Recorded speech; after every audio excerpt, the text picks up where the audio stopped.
Welcome to our immigration information channel. आज हम discuss करेंगे कि एक्सप्रेस एंट्री जो है फेडरल स्किल वर्कर, उसकी एलिजिबिलिटी क्या होती है उसके लिए। और फिर हम वही गवर्नमेंट ऑफ कनाडा की साइट पे हैं।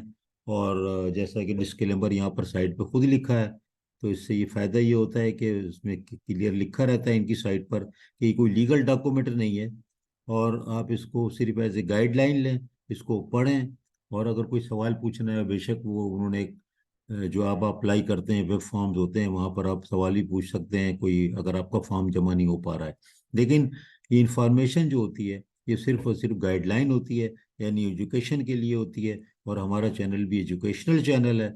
और हम सिर्फ ये चाहते हैं कि जो पढ़े लिखे हमारे लोग हैं वो अपना फॉर्म, विजिटर वीज़ा हो, पर वर्क परमिट हो, स्टडी हो, आप एमएस करने, पीएचडी करने जा रहे हैं। और कमाल की बात नहीं है कि एक मैट्रिक पास आदमी से फॉर्म भरवाते हैं। मैं देख रहा हूँ ना, डॉक्टर, इंजीनियर्स और साइंटिस्ट और बहुत से जो लोग अच्छे खासे फील्ड में कामयाब भी हैं, वो भी जो है फॉर्म जब भरने की बात आती है तो एक मैट्रिक पास आदमी को कहते हैं यार मेरा फॉर्म भर दो, और वो कहता है सर वो तो मेरे 50,000 रुपये दे दें आप। तो हम आपको एजुकेट कर रहे हैं, फिर भी आपको अगर भरवाने की ज़रूरत है, आपकी अपनी इनकम बहुत ज़्यादा है, आप बहुत मसरूफ़ हैं, तो कोई ये कोई गलत काम नहीं है कि आप जो है वो किसी और से फॉर्म भरवाएं। इसमें कोई लीगल लीगल कोई गलती नहीं है।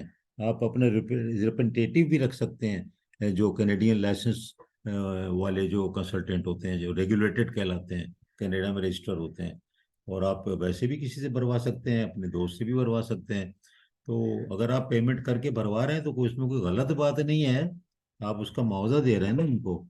तो लेकिन हम आपको सिर्फ गवर्नमेंट ऑफ कनाडा की साइट पे ले जाते हैं, वहाँ पे आपको डायरेक्ट दिखाते हैं कि देखें आपको कहाँ पर जाना है। आप, ये कनाडा की इमिग्रेशन साइट है, ये गवर्नमेंट ऑफ कनाडा है, ये मेन इनका मेनू है। और ये मेन मेनू के बाद मैं जो हूँ ना इसके ऊपर मौजूद हूँ, किस पे मौजूद हूँ, eligibility to apply as a federal skill worker, जिसको के शॉर्ट फॉर्म में वो कह रहे हैं कि ये पीआर वाला जो वीज़ा होता है ना, वो भी यही चीज़ होती है। तो सिर्फ ये इसका मफहूम है। अब हम फिर यहाँ पर आ रहे हैं। अब आप देखिए, सॉरी, अच्छा, eligibility to apply as a federal skill worker, यहाँ पे आ गए, गवर्नमेंट की साइट है। अब ये कौन होता है स्किल वर्कर? फेडरल का मतलब ये होता है ना, देखिए कि गवर्नमेंट ऑफ कनाडा, यानी पूरा कनाडा। और फिर उसके बाद प्रोविंशियल नॉमिनी भी होते हैं, आप प्रोविंशियल नॉमिनी में भी अप्लाई कर सकते हैं। और वहाँ पर बाज़ों का जल्दी भी बाज़ जगह हो जाता है ज़रूरत के तहत, उनकी अपनी ज़रूरत के तहत, प्रोविंस की। तो वो फिर हम प्रोविंशियल नॉमिनी जो प्रोग्राम है ना, वो अलग से डिस्कस करेंगे, उसका इंट्रो। और उसके बाद हर जहाँ पर हमारे लोग ज़्यादा जाते हैं और नहीं भी जाते हैं, तो हर प्रोग्राम को हम अलग अलग वीडियो में डिस्कस करेंगे। यहाँ पर हम बात कर रहे हैं फेडरल स्किल वर्कर, जो सबसे ज़्यादा लोग अप्लाई करते हैं। अब इसमें क्या क्या यहाँ पर जो डिस्कस होगा, ये सामने आपके है। मिनिमम रिक्वायरमेंट होगी, selection factor, proof of fund, admissibility. अब ये नीचे जो है ये आता जाएगा खुद ब खुद। ठीक है, this is one of the three federal program. अब आपको मैंने तीन फेडरल प्रोग्राम पहले बता चुका हूँ, वो एक हमारी जनरल वीडियो है, उसमें आप देख सकते हैं कि हमने बता दिया है कि तीन किस्म के होते हैं। कैनेडियन एक्सप्रेस, यानी तीन किस्म के एक्सप्रेस एंट्री की स्ट्रीम है। एक एक्सप्रेस एंट्री की स्ट्रीम है कैनेडियन एक्सपीरियंस, एक फॉरेन एक्सपीरियंस, और एक जो है ट्रेड, एक फेडरल स्किल वर्कर, और एक जो है वो ट्रेड। तो तीनों है, हम तीनों को अलग अलग डिस्कस करेंगे। सबसे ज़्यादा जो कॉमनली चूंकि ये इस्तेमाल हो रहा है, तो हम इसकी बात कर रहे हैं। अभी अभी तो है मिनिमम रिक्वायरमेंट पे। अगर आपको चूज करना है कोई और प्रोग्राम, तो अभी मैं नहीं कर रहा, मैं तो चूज करके ही आया हूँ ना यहाँ पर एक्सप्रेस एंट्री पे। तो मैं यहाँ पर ये चूज नहीं कर रहा, मगर वो गलती से हाथ लग गया तो चला गया, तो देखे चूज ही कर लेते हैं, फिर वहीं आ गए। ठीक है। अब अगर आपने चूज की नहीं किया था, तो आप यहाँ से चूज किया फिर वहीं आ गए। अगर आपने डायरेक्ट ये टाइप कर दिया जो यहाँ पर रेडिंग है, federal skill worker express entry eligibility, तो फौरन आ जाएगा ये सारा, इसी पेज पे आप डायरेक्ट पहुंचेंगे। अब आप मिनिमम रिक्वायरमेंट पे आ जाएं। To be eligible you must meet all the minimum requirement for skill worker experience, language और तालीम, एजुकेशन। ठीक है। If you meet all the minimum requirement, we will assess your application based on additional selection factors. ठीक है, वो फिर अभी हम आगे चलते हैं। अच्छा, एक्सेल एक्सपीरियंस में क्या है कि excel experience means that you have worked in one of these national occupational classification tier categories. इनकी जो इन्होंने कैटेगरीज बनाई हुई हैं, 0, 1, 2, 3, एनओसी नंबर इनका जो होता है ऑक्यूपेशनल क्लासिफिकेशन है कनाडा का, उसको ही कहते हैं national occupational classification, NOC knock भी लोग कह रहे होते हैं। उसके अंदर 3 किस्में हैं। ठीक है, उन 3 किस्मों में आप जा करके अपना तलाश करते हैं, वो हम बाद में देखेंगे कि एनओसी में किस तरह का कौन सा एनओसी में आप फिट होते हैं। जब फॉर्म भरने की बात होती है तब इसकी बात आती है। अब जहाँ तक ये ताल्लुक है कि ये working in your primary occupation, यानी जो आप सिलेक्ट करते हैं ना, मिसाल के तौर पे आप ये बिल्कुल फिक्स नहीं होता। मिसाल के तौर पे आप स्पेशल एजुकेटर हैं, आप स्पेशल टीचर हैं, तो आप ब्रेल इंस्ट्रक्टर होंगे तो वो भी इसमें कवर है। आप जो है कोई स्पीच लैंग्वेज सिखाते हैं वो भी इसमें कवर है। आप मुख्तलिफ, सवाए इसके कि थेरापिस्ट अलग लाइन हो गई, वो प्रोफेशनलिज्म हो गई, प्रोफेशनल हो गया। लेकिन जो भी, अगर आप एक पढ़ाते हैं तो असिस्टेंट प्रोफेसर में भी जाएंगे तो वही हो गया, एजुकेशन में जाएंगे तो वही हो गया। तो वो आप जाएंगे एक में तो बहुत चॉइस होती है, आप उसमें अपने को फिट इन करते हैं कि यार मेरे लिए ये सबसे एनओसी नंबर फिट हो रहा है, मेरा तजुर्बा। क्योंकि जो भी आप एनओसी सेलेक्ट करें उसके आगे एक जॉब डिस्क्रिप्शन दी होती है, वो हम अलग से एनओसी पे जाएंगे जब आप बात करेंगे तो उसके अंदर आप देखेंगे कि ये एनओसी में आप जितना ज़्यादा फिट होगा आपका तजुर्बा और आपके सर्टिफिकेट और क्वालिफिकेशन, उतनी आपके चांसेस जो है ना ज़्यादा बढ़ जाते हैं। ठीक है, सारी देखिए कंडीशन लिखे हुए हैं। लास्ट 10 साल का तजुर्बा देखें, ये बड़े इंपॉर्टेंट पॉइंट नोट कर लिया करें। अब कोई आदमी होता है ना, वो 50 साल का है, 10 साल तक घर बैठ गया है कि यार मैं तो कुछ नहीं कर रहा, मेरे पास तो बहुत पैसे हैं, और वो सऊदी अरब से आके 10 साल बैठ गया, तो वो देखें फिर यहाँ पर प्रॉब्लम आ गया कि स्किल्ड वर्कर का कह रहे हैं कि have obtained your skilled work experience must have obtained with in the last 10 years in Canada और अब्रॉड। इन कनाडा में तो कैनेडियन एक्सपीरियंस हो जाएगा, अलग कैटेगरी हो जाएगी, और अब्रॉड का मतलब आप मुल्क में है। तो ऐसे बहुत लोग हमारे हैं जो कि मुझसे भी पूछते रहते हैं, यार मैं कनाडा जाना चाहता हूँ, अब उन्होंने जॉब छोड़े हुए 10 साल हो गए और वो कह रहे हैं कि मैं जाना चाहता हूँ। तो अब वो जब आपका एक्सपीरियंस काउंट ही नहीं होगा वो वाला, इसलिए देखें ये बड़ा इंपॉर्टेंट है कि आप जल्द से जल्द अप्लाई करें। ठीक है, 1 साल कम से कम काम होना चाहिए, आवर्स तक डिफाइन है। और वो इसमें हमारी सारी परमानेंट जॉब जो है ना वो तो इससे ज़्यादा ही होती है पाकिस्तान में, तो कोई ये वाला मसला नहीं होता है। ठीक है, अब आगे चलते हैं। फुल टाइम जॉब लिखा हुआ है, equal amount in part time. Part time अगर आप करते हैं तो देखिए आपके 24 महीने का मतलब हो गया 1 साल, वही घंटे पूरे हो गए। कितना डिटेल में चीज़ें बताई हैं। अब ये मैं इसीलिए इन साइटों पे जाता हूँ कि आपको मैं, आप देख लें और भी लेक्चर देख लें, आपको ये डिटेल तो नहीं बता रहे ना कि आपके घंटे, बस वो कह रहे हैं 1 साल का तजुर्बा है तो हाँ ठीक है, 3 साल, अगर 1 साल का तजुर्बा है, घंटे कम है, वो पार्ट टाइमर था, तो वो जाके बाद में उसका केस रिजेक्ट हो गया। और फिर दोबारा आप चेंज नहीं कर सकते कि आपके नहीं नहीं मैं तो, यार मैं तो ऐसा नहीं था, पार्ट टाइम नहीं था। जब आपने दे दिया डॉक्यूमेंट तो दे दिया। अब ये चीज़ आपको तो कोई नहीं दिखा रहा ना कि ये मतलब क्या है इसका। देखें कितना डिटेल में इन्होंने यहाँ पे दे दिया कि आपका एक्सपीरियंस क्या है, व्हाट इज योर एक्सपीरियंस, कैसे डिफाइन करते हैं, कैसे कैलकुलेशन, कैसे सिलेक्शन। ये देखिए पूरा दे दिया, देखिए पूरा कितना डिटेल में चीज़ चली आ रही है।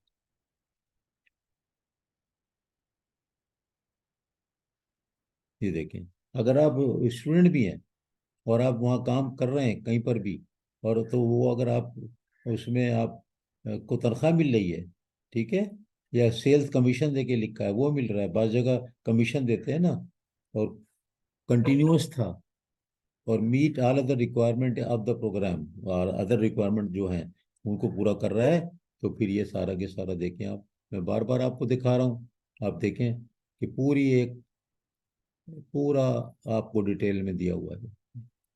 एनओसी के बाद ये पूरा डिटेल में दिया हुआ है कि वर्क एक्सपीरियंस का मतलब क्या है। देख लें। अब लैंग्वेज आ गया। अब आपकी लैंग्वेज का जो टेस्ट है, टेक अप्रूव लैंग्वेज टेस्ट, अब वो आपको तो पता ही है कि इंग्लिश में हम लोग लेते हैं। और ये देखें आप, लैंग्वेज टेस्ट, ये मैं आपको दिखा रहा हूँ, लैंग्वेज टेस्ट, टेस्टिंग, ये देखो, ये डिटेल अलग है। तो इसमें हम बाद में जाएंगे, अभी हम नहीं जा रहे, कंफ्यूजन हो जाएगा। अभी हम जा रहे हैं मिनिमम रिक्वायरमेंट सारी एक जगह डिस्कस करेंगे। ठीक है। Meet the minimum score required in all abilities.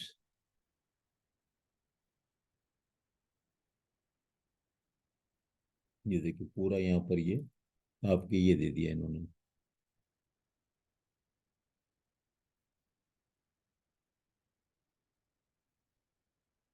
ये भी बाद में आ जाएगा, आप जाके देख सकते हैं, मैं तो आपको सिर्फ गाइडलाइन दे रहा हूँ ना। आप जाके देख सकते हैं, अभी यहाँ पर भी अपने साइट पे जाइए, इसी पे, मेरे लेक्चर पे नहीं, आप वहाँ साइट पे जाएं। लेकिन हम इसको अलग अलग करेंगे। अच्छा, एजुकेशन, ये देखिए आप, एक complete education credential and educational credential assessment, ये बहुत ज़रूरी है, आपको ये कराना होता है, असेसमेंट, इक्विवेलेंसी करानी होती है मतलब। यूनिवर्सिटी ऑफ टोरंटो भी करती है, वैस है, क्या वर्ल्ड एजुकेशन सर्विसेज है, और उसके अलावा भी कोई एक और भी है, तो कहीं से आपको कराना है। और वो 5 साल के अंदर अंदर का होना चाहिए। सिलेक्शन फैक्टर क्या है, ये देखें दिए हुए हैं, जो ऊपर था ना कि आपकी आपकी अपनी क्वालिफिकेशन प्लस सिलेक्शन फैक्टर, ये देखें, सिलेक्शन फैक्टर, ये देखो, ये सिलेक्शन फैक्टर। तो हम वहाँ पर चले गए, यहाँ से आप डायरेक्ट भी जा सकते थे, तो वहीं पहुँचेंगे, ये देखें।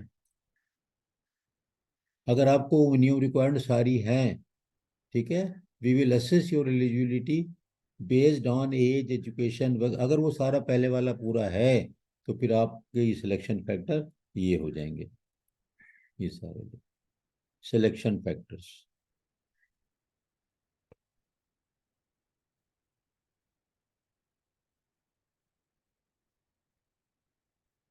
Based on how will you well you do in each of the six factor, we will assign you an overall score of 100.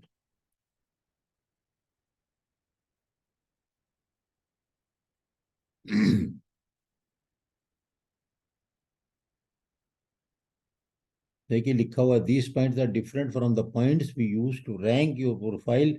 वो रैंकिंग के लिए अलग है और ये एलिजिबिलिटी के लिए अलग है। वो रैंक हो रहा है और ये एलिजिबिलिटी के पॉइंट अलग है, ये हमेशा से थे, वो नहीं था एक्सप्रेस एंट्री वाला।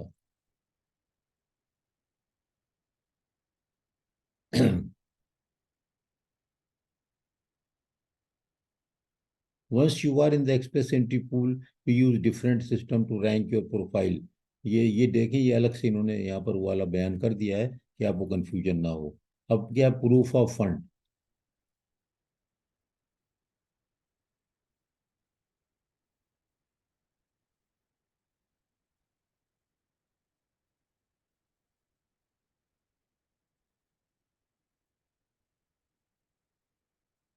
ठीक है, we use selection factor point to assess you if you are eligible for federal skilled worker program, उसकी एलिजिबिलिटी है।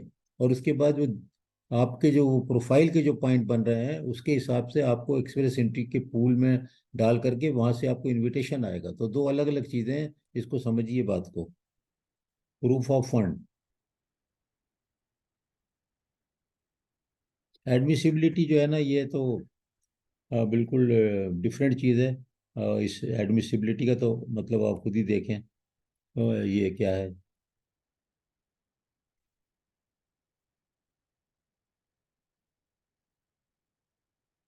इन एडमिसिबल, ये देखिए इस तरह की चीज़ें होती हैं। तो ये ज़्यादातर फॉर्म में अगर हो, आप जब नो भरते हैं ना, हर जगह नो नो नो नो, कभी ये हुआ है, कभी कोई जुर्म हुआ है, कभी कुछ हुआ है, वो सारा का सारा इसमें आता है।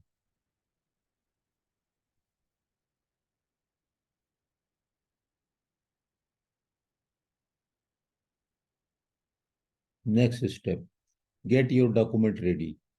तो ये जो है ना, गेट योर डॉक्यूमेंट रेडी जो है, ये हम अलग कवर करेंगे। अभी हमने क्या किया है कि हमने आपको सिर्फ ये बताया है कि एक्सप्रेस एंट्री के लिए मिनिमम रिक्वायरमेंट क्या है, और एक्सप्रेस एंट्री में एलिजिबिलिटी का क्या पॉइंट्स है, क्राइटेरिया, और एलिजिबिलिटी के बाद आपका सिलेक्शन जो होता है वो आपके पूल में जो आपके नंबर आते हैं प्रोफाइलिंग के, उसके हिसाब से होता है।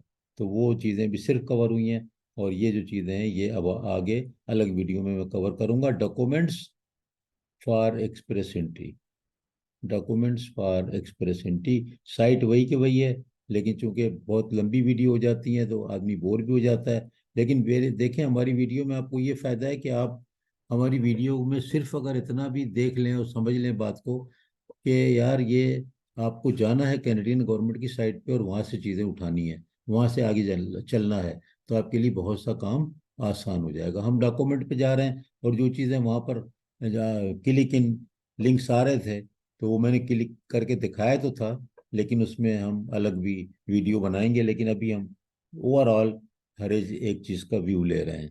बहुत बहुत शुक्रिया, शेयर कर दीजिएगा अगर आप मुनासिब समझें तो। लोगों के फ़ायदे के लिए एजुकेशनल है सारा का सारा।